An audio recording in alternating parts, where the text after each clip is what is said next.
It's Jason Parkinson from Power 92.3. Tonight is the night. The time everyone's been talking about, everyone's been asking us when we're going to the Insane Asylum in Bartonville. Well, we're here tonight. If you can see behind me, the Insane Asylum's here. Started in 1902, ran all the way through 1973, and the stories of the things that actually took place inside of this structure behind us and all of the 47 buildings that are located on the property is just phenomenal. We're definitely going to pick up some paranormal activity here tonight. I can feel it. Tonight, we're not going inside of the main building because it's off limits to the public. We are, however, we did get special permission to go inside of the infirmary, which is one of the 47 buildings where all kinds of crazy things were done to patients that were here back in the from 1902 to 1973. So, if you'll join me on this journey, I'm totally excited. The Illinois Ghost Seekers are here setting up tonight, and we're going to investigate some ghosts. Let's do it! All right, so we're inside the infirmary with John Collier. And John, you're the director of the haunted house that's going on here. Now, you may not know this, but they've actually taken the infirmary this year and turned it into a haunted house. And it's a legitimately haunted house. Yes, it is. Because of the actual paranormal activity that exists in this building. Yes. So tell me a little bit about the back history of the infirmary, which is one of the 47 buildings that we're in tonight. This building was originally the Pollock Hospital. Okay. They started building it in 49, it opened in 51. It was open until they closed the entire state hospital until 73.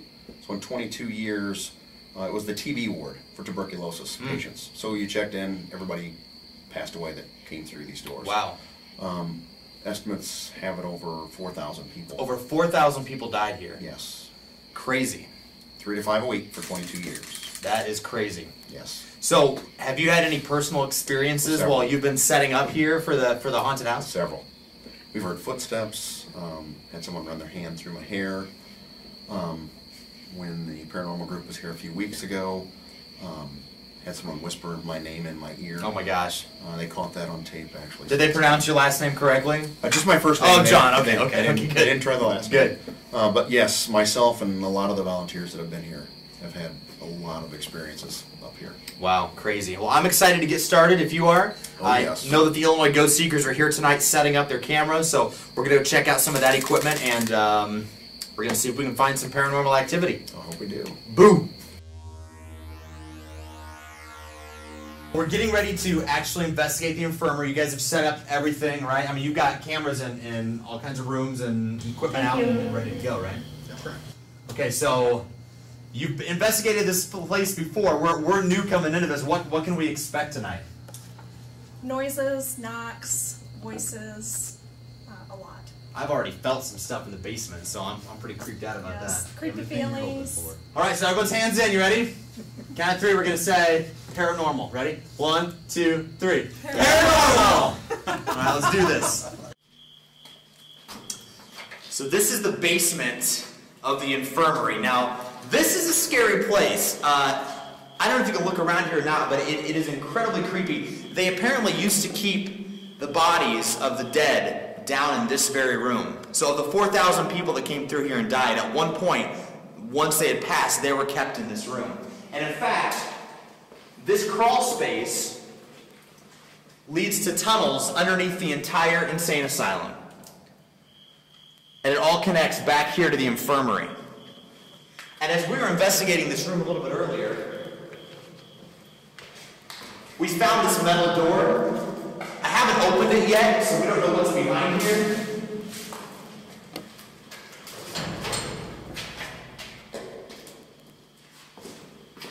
Chad, we may need you to go in here first. All right, wait. Oh, this is weird. This is like a drain. Well, it's got a drain. Hey, don't do that. That's not funny. It's got like a drain in here, but it's got like electrical wires ran as well.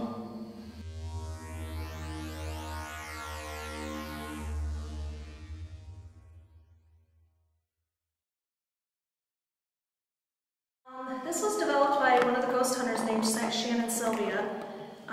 She just calls it the green laser. And it is supposed to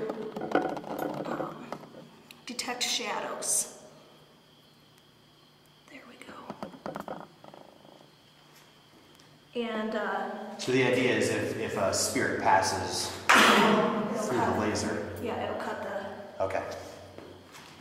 It'll break the light.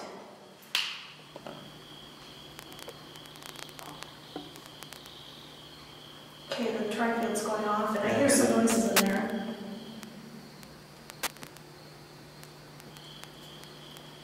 Can you get a temperature reading over my way? Does anybody have a, it's getting cold? Yeah, I think the noises are behind you. Yeah, I'm getting goosebumps already. Just take a temperature reading and see if it keeps dropping. My grandma had TB. It wasn't fun. So I know what it's like. Can you tell us about it?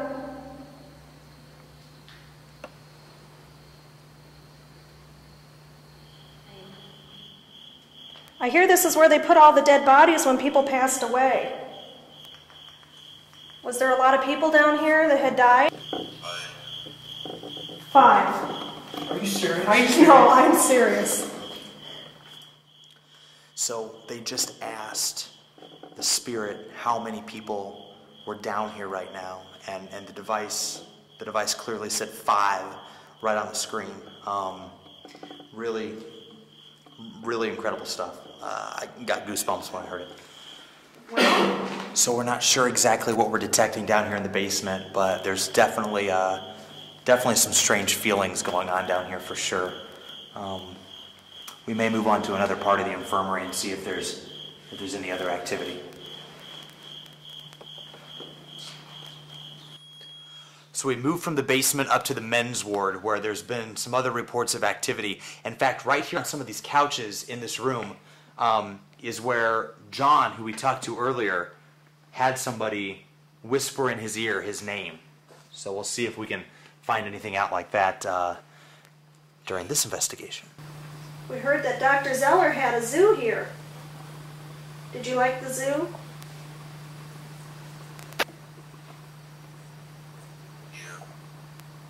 Here. Okay, you're here? Are you here?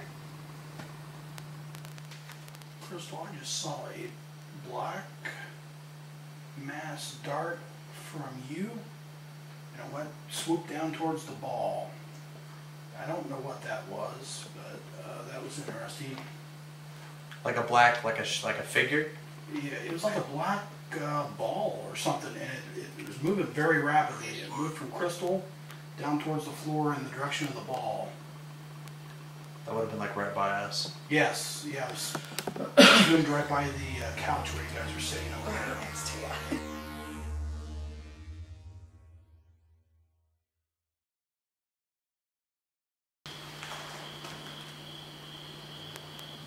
Do you want us to leave?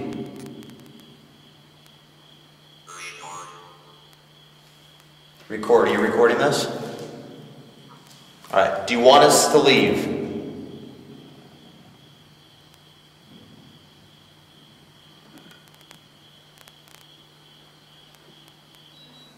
No, on the recorder, there was footsteps heard and a command says that no one was walking. Can you tell us your name?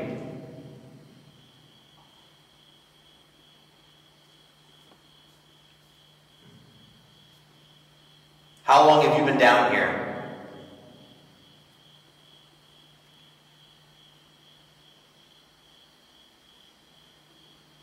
Do you want us to leave?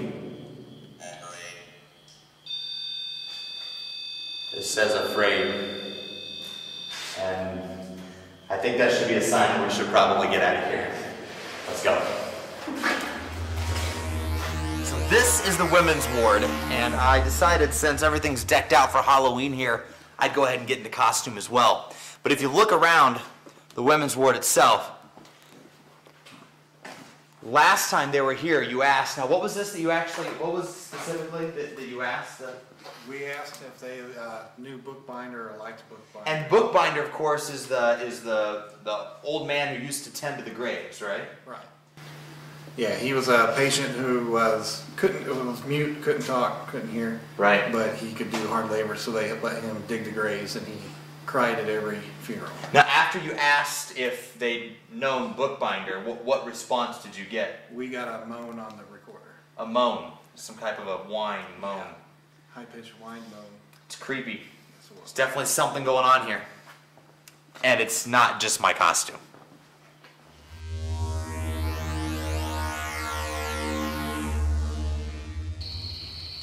They go on forever.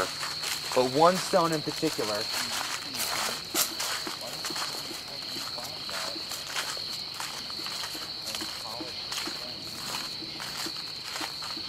is the stone of Bookbinder. He's the legend here. He's the one that never talked, but tended the graveyard.